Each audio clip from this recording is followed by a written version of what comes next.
Síndrome de Estocolmo e relacionamentos abusivos.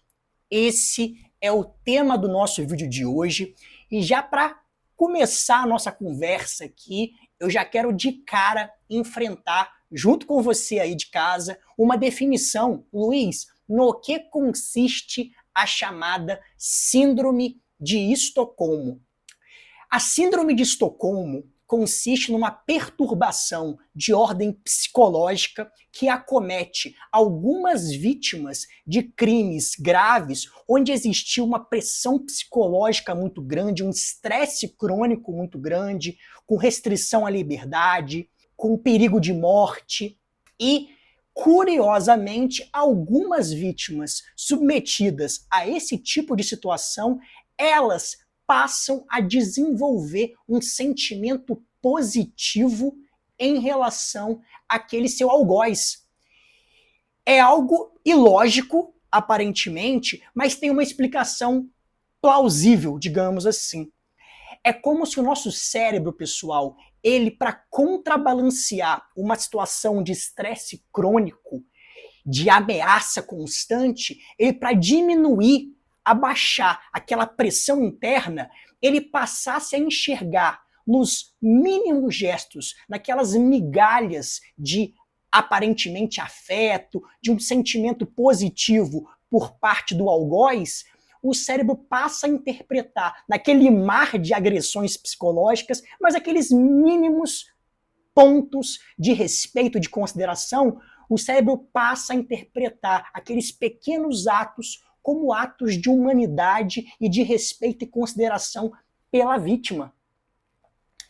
Embora seja amplamente estudada, eu tenho que ser muito claro com vocês que nem no DSM, nem na CID consta essa patologia. Então ela não está catalogada no DSM nem na CID. No entanto, ela é amplamente estudada e defendida por vários profissionais de grande relevo na área da psicologia, na área das ciências criminais. Mas é muito importante também que eu faça uma segunda observação para vocês aqui, que é a seguinte: nem todas as vítimas, obviamente, que se encontram numa situação de estresse crônico, que foram submetidas a esse estresse crônico por um algoz, essa pessoa, essa vítima, ela vai desenvolver um sentimento de consideração, de apreço por essa pessoa. É algo excepcional, mas aparentemente é algo possível sim de acontecer. E a pergunta que você vai me fazer agora na sequência é a seguinte: Luiz, mas da onde veio essa expressão? E agora é o que iremos ver. Em 1973, Jan Erik Olsson invadiu o Banco de Crédito de Estocolmo, capital da Suécia, chegou ali com a metralhadora, dando tiro para o teto e gritando: todo mundo no chão, a festa começa agora. Esse indivíduo disparou contra os policiais, fez 4 reféns, manteve 4 reféns no cofre do banco e ali ficou. Deu início, pessoal, uma intensa negociação entre a polícia de um lado e o Olsson do outro.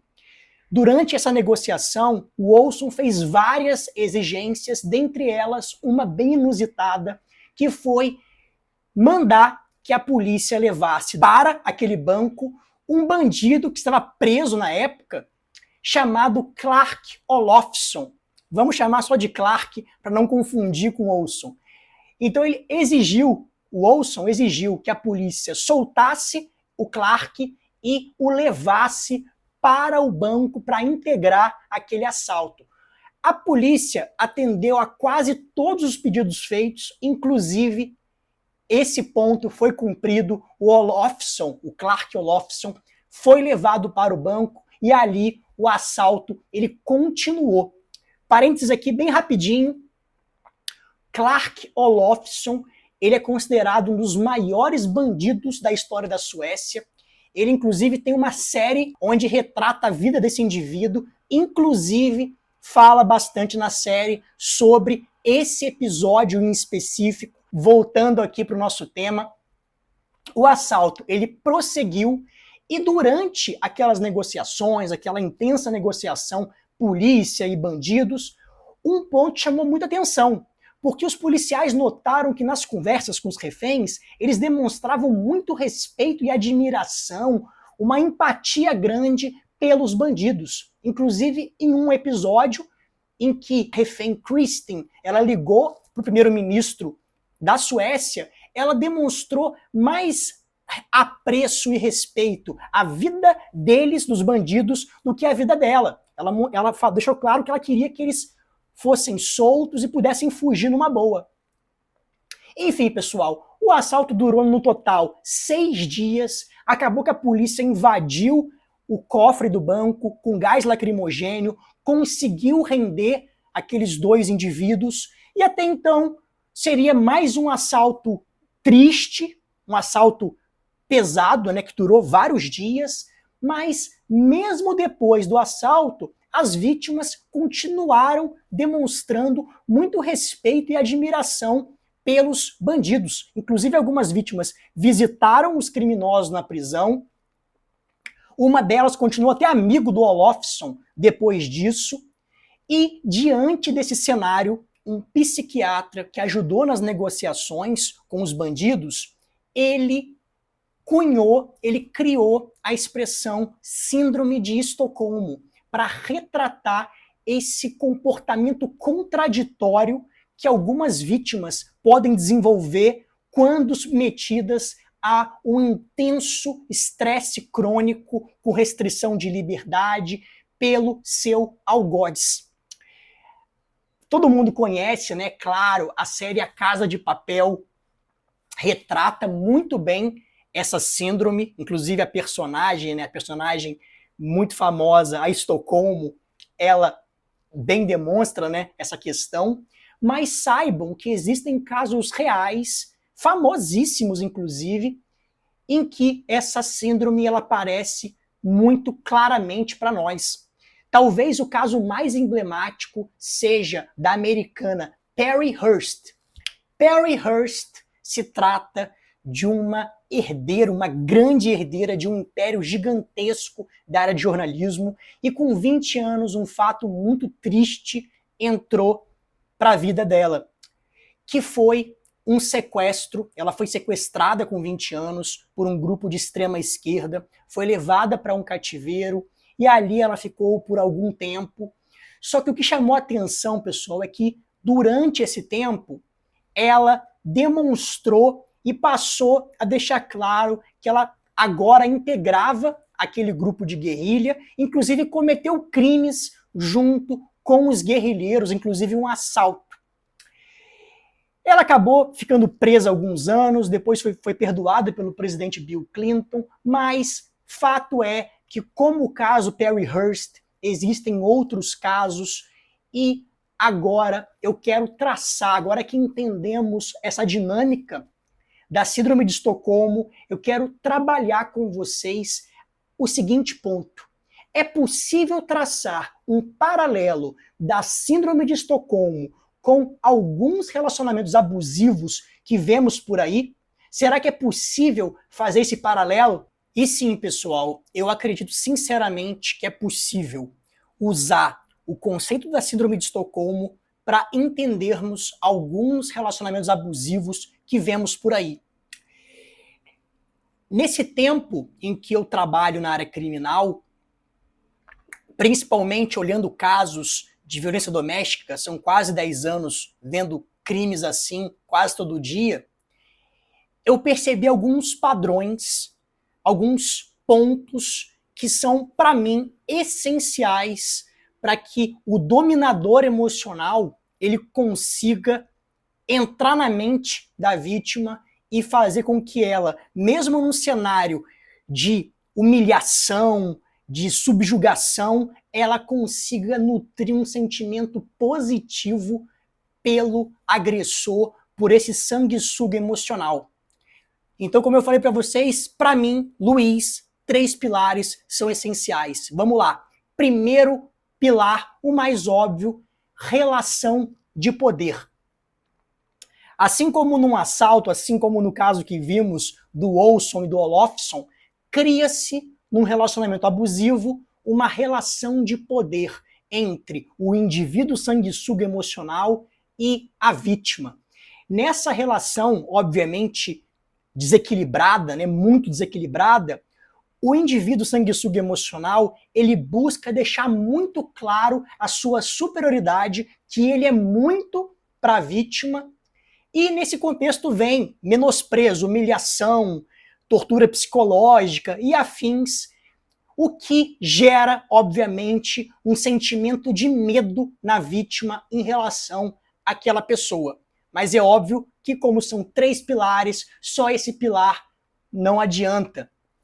Vamos para o segundo pilar essencial. O segundo pilar é o isolamento. Assim como no assalto em que houve a restrição, que a gente viu no assalto sueco, aqui, pessoal, o sanguessuga emocional, ele busca descolar a vítima do grupo de apoio, do grupo de proteção que ela possui, dos amigos, dos familiares. Ele busca descolar essa vítima desse grupo para que ela se sinta protegida apenas com esse parceiro tóxico. E aqui cria-se aquela ideia de eu e você contra o mundo, nós contra eles. Isso de fato vai isolando a vítima e ela acaba percebendo, achando, né, na verdade, de forma falsa, que ela só tem de fato a esse indivíduo para recorrer, é apenas os dois, um pelo outro.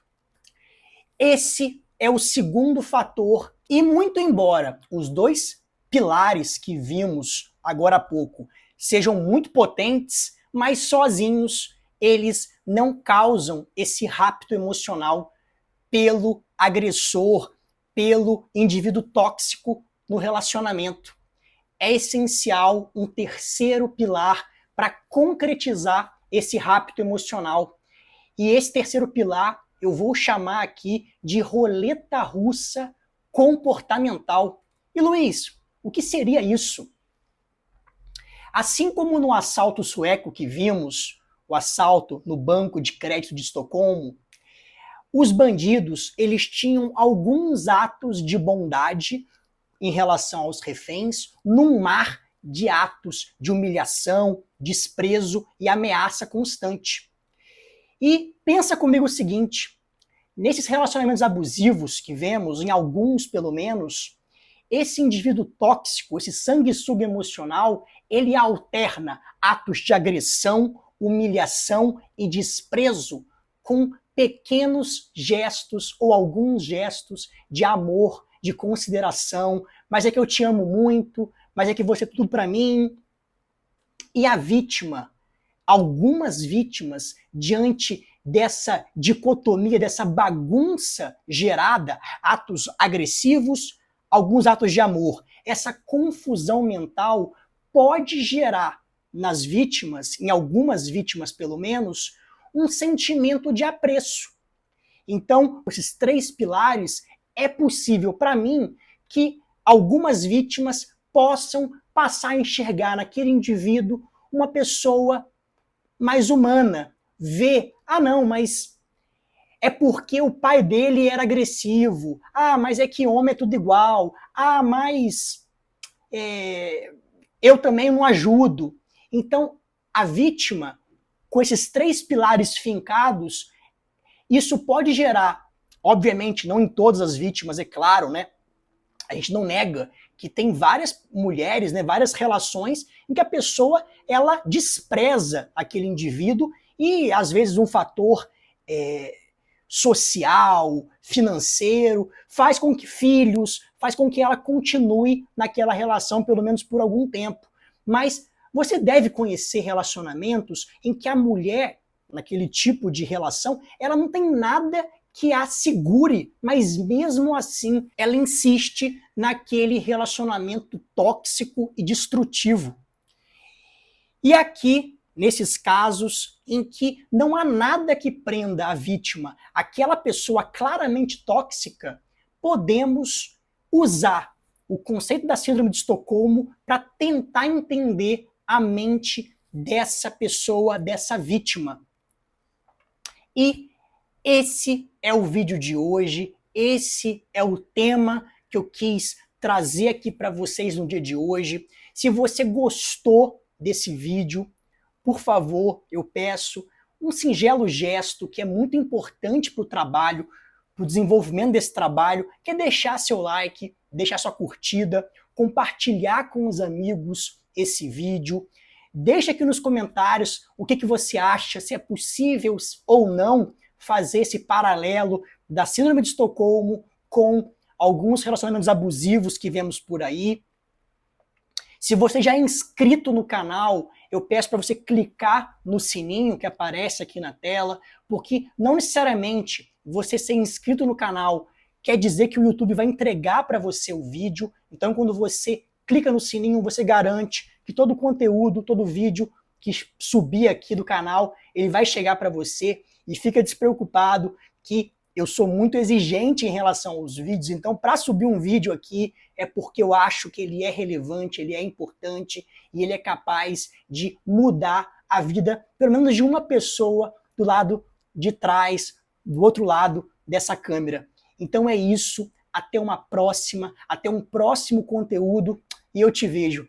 Até!